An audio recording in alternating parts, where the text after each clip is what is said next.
In this video, we're going to be talking about Victory Strike. How it works, how it interacts with other skills, and what effect it has on Unisons. I felt it was a good idea to make this video because of how rare of a skill it is. As I'm recording this video, there are only 2 cards in the game with the Victory Strike skill. Both of them are secret rares, and they're also the 2 most expensive secret rares. For that reason alone, it's quite possible that there are many players out there who have never encountered Victory Strike during a game, and as such they might not know some of the finer points of how the skill works.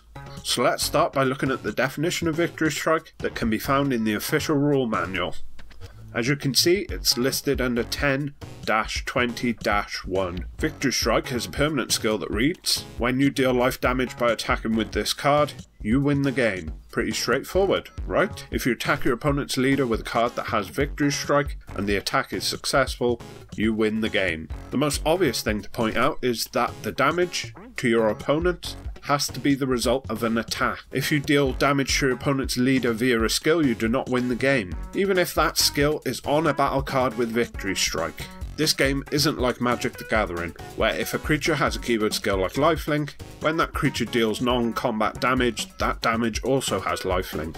So let's move on to talk about how to prevent Victory Strike. That could really come in handy. So first off would be negating the skill. Victory Strike is a skill like any other in the sense that it can be negated. In particular, both Victory Strike cards can be hit by an extra card counterplay that negates skills, such as Cold Bloodlust. So they get played with their skills negated for the turn, including Victory Strike. Now you might think the Awakened Powers permanent would prevent Cold Bloodlust from negating its skills. That is not the case. There is a Q&A about this interaction, but that's its own video, one that I'm going to make in the future. What's important for this video is that both cards can be hit by Cold Bloodlust. So that's one way to stop Victory Strike. Another way would be to prevent your leader from taking battle damage via a skill. A good example of this would be Mass Saiyan Brainwash No More. If you're using its Activate Battle skill while your opponent is attacking the leader with a card that has Victory Strike, your leader won't take any damage from the battle. And if your leader doesn't take damage from the battle, Victory Strike can't cause your opponent to win the game. Though you need to bear in mind, you would not be able to activate Brainwash against your opponent's Apex of Power if they use that Apex of Power's Activate main skill to play it that turn. In that case, it would be the same for the Activate Battle skill on the Set 9 Jiren leader. However, an extra card that prevents battle damage, such as Ultimate Flame Shot, would still be usable against Apex of Power. Now, one card that definitely doesn't prevent Victory Strike is the Set 2 Zamasu leader, as you can see from this Q&A. Now, the Q&A doesn't really go into detail of how this works, it just says that Victory Strike does work against the leader, but if we look at the Zamasu's permanent, we can see that it starts with the words, if damage is inflicted to your life.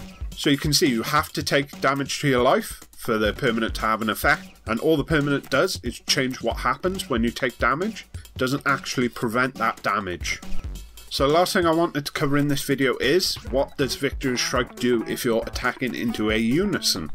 Now obviously you're not going to win the game because you're not going to deal any life damage if you're attacking into a Unison. If we take a look at the Unison chart that Bandai put out, we can see what actually happens. Down here at the bottom it says, if the attack card has Victory Strike, it removes all markers from the Unison card. This is really important to keep in mind if you're using a Unison with blocker, such as the AOD Boo or the Yellow Megicabra Unison. You can use their blocker skill to redirect the Victory Strike attack away from your leader, but if you do, your Unison is going to die, no matter how many markers it had on it before you blocked with it. So that's going to be it for this video. If you learned anything new, or you've just found the video in general useful, go ahead and leave a like, that really helps me out. Be sure to subscribe to the channel to be notified when new videos come out, and thanks for watching.